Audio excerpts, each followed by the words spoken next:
अस्सलाम वालेकुम नाजरीन, उर्दू वर्ल्ड कनाडा की एक और एपिसोड के साथ आपकी खिदमत में हाजिर हूँ। मेरे साथ बैरिस्टर पीयूष गौर साहब मौजूद हैं। इनका तारफ़ ये है कि पीयूष गौर साहब बैरिस्टर हैं और ये CKM लॉ एक लीगल फर्म है जो कि कैलगरी कनाडा में मौजूद है। और अगर आप कहीं दुनिया में कहीं भी हैं और अगर कनाडा में आ चुके हैं तो मेरा आपसे मशवरा है कि CKM लॉ फर्म में आए और बैरिस्टर पीयूष गौर साहब से ज़रूर मिले। Welcome sir, welcome to my show. Thank you. मुझे बहुत अच्छा लग रहा है उर्दू वर्ल्ड कनाडा पर आकर। मैं काफ़ी अरसे से आपका ये चैनल देख रहा हूँ और मैंने देखा है आप काफ़ी बस कोशिश कर रहे हैं नामी हस्तियों के साथ आपने इंटरव्यूज़ किए हैं। मुझे भी बहुत कुछ नई जीके मिली है अपनी नॉलेज करने के लिए। एंड मैं जो चीज़ें बहुत अच्छी देख रहा हूँ कि आप जिनको मिल रहे हैं वो एक गुड प्रोफेशनल्स हैं अपनी स्ट्रीम के अंदर। चाहे वो आई रिमेंबर आप मिस्टर हलान से मिले थे जो minister of shadow minister of immigration है। जी ठीक है, we look at to him. फिर आप one of my senior lawyer mister Usman Mahmood से मिले। तो ये बहुत अच्छा लगता है कि आप मिलते हैं, प्लस हमें भी अपनी बात कहने का मौका मिलता है। Sir thank you so much. तो हम डिस्कशन का आगाज़ करते हैं बैरिस्टर पीयूष गौर साहब से।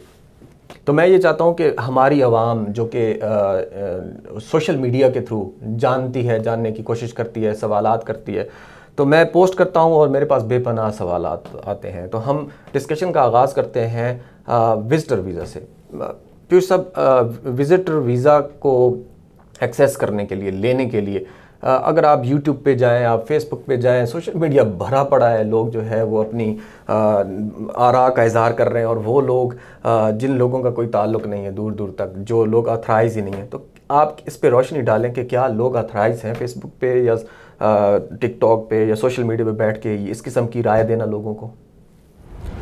ये आपने एक बहुत ज़बरदस्त सवाल उठाया है जो हमें भी अपने फर्म के अंदर बहुत इंक्वायरीज मिलती हैं अबाउट विजिटर वीज़ा।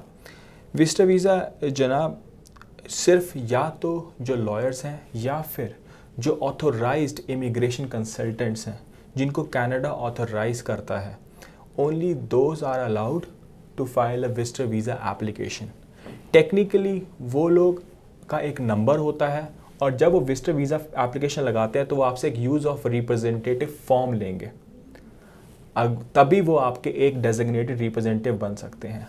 अगर हमारे पास कोई फाइल आती है, हमारा पहला चीज़ होता है to file a use of rep, जिसके अंदर हमारा एक लॉ सोसाइटी ऑफ एल्बर्टा का नंबर होता है, तभी हम एक विजिटर वीज़ा की एप्लीकेशन लगा सकते हैं। हम भी यूट्यूब देखते हैं, there are lot of people who are doing it, but वो एक चीज़ which is not authorized by the Canadian government, that is not legal. नाजरीन, इस डिस्कशन को हम मज़ीद आगे बढ़ाते हुए आपके जो डायरेक्ट सवालात हैं वो पीयूष साहब से इनसे करते हैं हम। सर ये बताएं कि एप्रोप्रिएट वेज जो है विजिट वीज़ा हासिल करने के लिए पाकिस्तान, इंडिया और साउथ एशियन कम्युनिटी जो कि बहुत ज़्यादा विलिंग है और कनाडा मोस्ट वांटेड जो है कंट्री है, तो क्या सजेस्ट करेंगे कि विजिट वीज़ा कैसे हासिल किया जा सकता है? देखिए, विजिटर वीज़ा की ना कुछ क्राइटेरिया होता है। एक क्राइटेरिया जिसके हिसाब से जो कनेडियन इमिग्रेशन ऑफिसर्स हैं वो डिटरमाइन करते हैं कि आपको विजिटर वीज़ा दें या ना दें।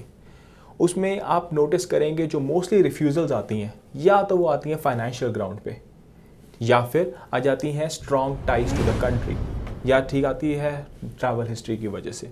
सो ये तीन चीज़ें बहुत इंपॉर्टेंट है आपकी एक गुड विजिटर वीज़ा एप्लीकेशन को सक्सेसफुल बनाने के लिए। फर्स्ट थिंग, अगर आप जैसे आपने बताया पाकिस्तान से या इंडिया से या कोई और साउथ एशियन कंट्री से आप अप्लाई कर रहे हैं, आपको ये शो करना पड़ेगा that you will return back to your home country. ये चीज़ सबसे फर्स्ट फॉरमोस्ट है। आप बताएं कि आप एग्जांपल अगर आप सेल्फ एम्प्लॉयड हैं तो आप बताएं कि मैं ये टैक्स पे कर रहा हूँ, आप एक टैक्स स्टेटमेंट लगाएं। अगर कोई आप जॉब में है तो अपने एम्प्लॉयर का लेटर लगवाएं, उनको बताएं कि that you will return back on this time. अगर आप स्कूल स्टूडेंट हैं, आप यूनिवर्सिटी में पढ़ते हैं, अपने एजुकेशन का लेटर लगाएं कि आपका कोर्स कब तक चल रहा है। तो मतलब you have to prove that officer कि आप का ये चीज़ आप वहाँ पे करते हैं, आपकी ट्राइज है जिसके लिए आप वापस जाएंगे। सेकंड चीज़ आती है फाइनेंशियल, बिकॉज आप एक कनाडा मुल्क में आ रहे हैं। अब हमारे मुल्कों में रुपए चलता है और कनाडा में डॉलर चलता है, जो फ़र्क है।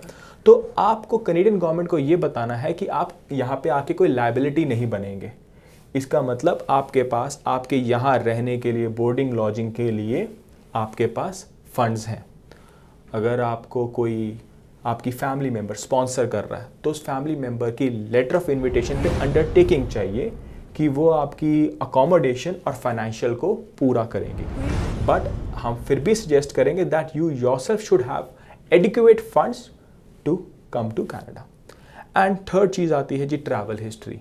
ट्रैवल हिस्ट्री के लिए अगर आपकी एक ट्रैवल हिस्ट्री गुड है कुछ गुड कंट्रीज़ में, अगर आप यूके में गए हैं, यूएस का वीज़ा है, अगर आपके पास ऑस्ट्रेलिया के वीज़ा है, इन मुल्कों को देयर आर गुड चांसेस कि आपको कनाडा का वीज़ा मिलेगा। आपको मैं गुड चांस इसलिए बता पा रहा हूँ, उसका रीज़न है क्योंकि फिर कैनेडियन गवर्नमेंट को लगता है कि आप उन मुल्कों में गए हो तो वापस अपनी जगह गए हो, तो दैट इज़ वाई। तो ये चीज़ें करके आपकी एक फ़ाइल बनती है। तो विजिटर वीज़ा एप्लीकेशन के लिए ये तीनों चीज़ें, आपको एक गुड फाइल की ज़रूरत है।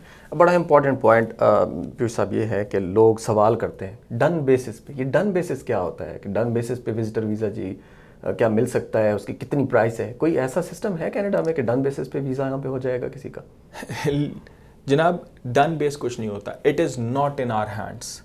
ये चीज़ें सिर्फ इमिग्रेशन ऑफिसर के सामने हैं। हम 100% डन अपने वर्क का कर सकते हैं, एज एन हम we will give 100% best file prepare करने के लिए, बट अल्टीमेटली हमारा जॉब है to submit the file. It is on the immigration officer to decide whether to give a visa या फिर हम उसको वीज़ा ना दें। हमारे हाथ में कुछ नहीं है ये, और ये हमारे हाथ छोड़िए, किसी भी जो भी इमिग्रेशन कंसल्टेंट ऑथराइज्ड है या फिर कोई भी लॉयर है जो करता है, nothing is in our hand. ये इमिग्रेशन ऑफिसर ही डिसाइड करता है कि दें या ना दें।